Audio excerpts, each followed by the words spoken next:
Cockroach जनता party ने आज 20 जुलाई को सांसद मार्च की अपील की थी, जिसे देखते हुए दिल्ली पुलिस ने सुरक्षा के तमाम इंतजाम किए थे। जंतर मंतर के पास के मेट्रो स्टेशन बंद कर दिए गए हैं। सांसद मार्ग की तरफ जा रहे सभी रास्ते बंद किए। उसने बावजूद लाखों की संख्या में छात्र, नौजवान, बुजुर्ग और बच्चे सांसद मार्ग वाले रास्ते पर जमा हो गए। हालांकि पुलिस और प्रदर्शनकारियों के बीच अब तक कोई बड़ा टकराव अभी तक देखने को नहीं मिला। हालांकि पुलिस प्रदर्शनकारियों को आगे बढ़ने नहीं दे रही थी, लेकिन अब जंतर मंतर तक लोगों को जाने दिया जा रहा है। जनपद मार्ग से लेकर जंतर मंतर और संसद भवन मार्ग तक लोग हजारों की संख्या में युवा सड़कों पर उतरे हुए हैं। सड़कों पर जगह जगह प्रदर्शन की वजह से मंडी हाउस से लेकर जनपद का तक जाम लग गया है। अब देखना है कि क्या प्रदर्शनकारी और सरकार के बीच क्या समझौता होता है। दिल्ली से मैं समाचार 24। अभी ये लड़की है, ठीक है, इसका रात को 12 बजे जो रिजल्ट है वो दिखा रहा था 540 नंबर, ठीक है। फिर 2 बजे इसने देखा है तो 167 दिखा रहा है, ठीक है। ये क्या है? नीट छात्रा, नीट रोल, ठीक है। क्या है? सीटों की भी अदला बदली की है, तभी उन्होंने रीचेकिंग की है तो अभी जो पेपर हुए, हाँ, उन सीटों में भी अदला बदली कर रखी है। तो क्या कर रही है ये? धर्मेंद्र प्रधान तो ना इस्तीफा दे रहे हो ना मोदी जी इस्तीफा ले रहे हैं, तो अब फिर आगे क्या? ये यही आंदोलन, ठीक है। हमें बड़ी खुशी हुई जो युवा जागा है, ठीक है। पर ये आंदोलन दिल्ली का ना रह के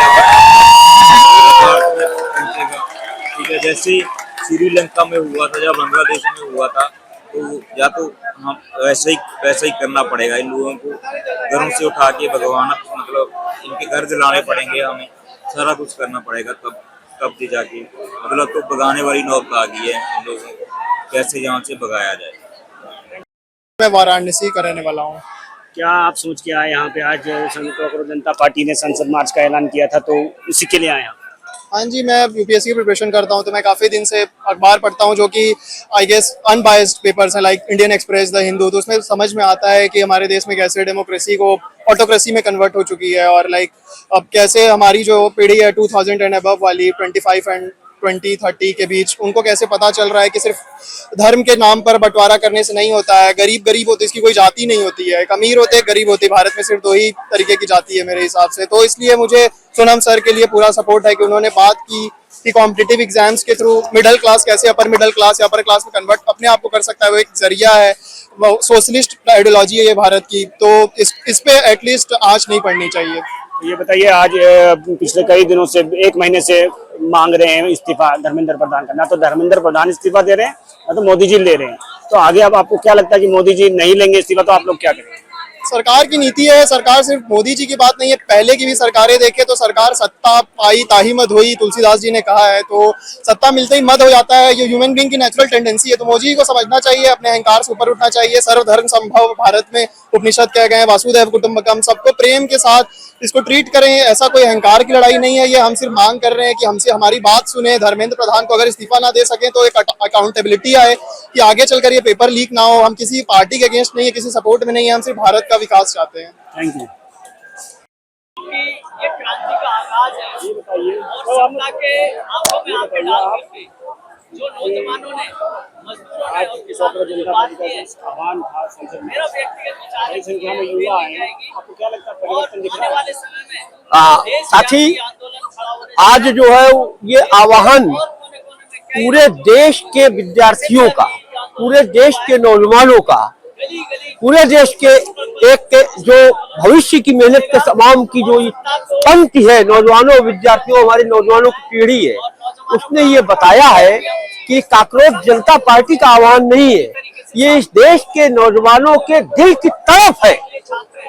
जो जितने जुल्म उनके ऊपर ढाए जा रहे हैं, जो बेरोजगारी का माहौल बनाया जा रहा है, जो पूरी तरीके से पेपर लीक इत्यादि के भ्रष्टाचार के द्वारा उनके भविष्य को अंधेरे में डाला जा रहा है, वो उसके खिलाफ केवल धर्मेंद्र प्रधान के इस्तीफे तक ये बात सीमित नहीं है। ये बात कहां तक जा रही है कि व्यवस्था के इस तरीके के तमाम षड्यंत्रों का पूरे तरीके से हमेशा के लिए उन षड्यंत्रों के मुहाने पर एक ऐसी सीमेंट ठोक देनी है जिससे षड्यंत्रों और चालबाजियों की जो राजनीति है वो पूरी तरीके से ध्वस्त की जा सके। तो ये सरकार तो सांसद तोड़ रही है और 362 का आंकड़ा चाहिए, फिलहाल तो 360 ही चाहिए। अगर सरकार वो समर्थन जुटा लेती है तो संविधान बदल देगी, संविधान में चेंज ले आएगी, तब आप क्या करेंगे? ठीक है, वो सब कुछ करेंगे। अरे भाई, यहाँ तो संविधान बदलने की बात कर रहे हो आप। अरे जर्मनी में रीखस्टाग में तो संसद को ही निलंबित कर दिया था। कानून बनाने की शक्ति हिटलर ने अपने पास ले ली थी। मुसोलिनी का शब्द ही जो कानून हो गया था, हिटलर का शब्द ही कानून हो गया था। तो क्या उस हिटलर की सत्ता का पतन नहीं हुआ? क्या उसको जो है पूरे तरीके से धराशायी नहीं किया जनता ने? तो आज भी जो तुम कहा हमने ना, अभी ताश के महल के का जो ये आप किला अपना बना रहे हो, उसकी दरकन ये जो नौजवान है आसपास जो देख रहे हो, उसने उस किले को दरका दिया है।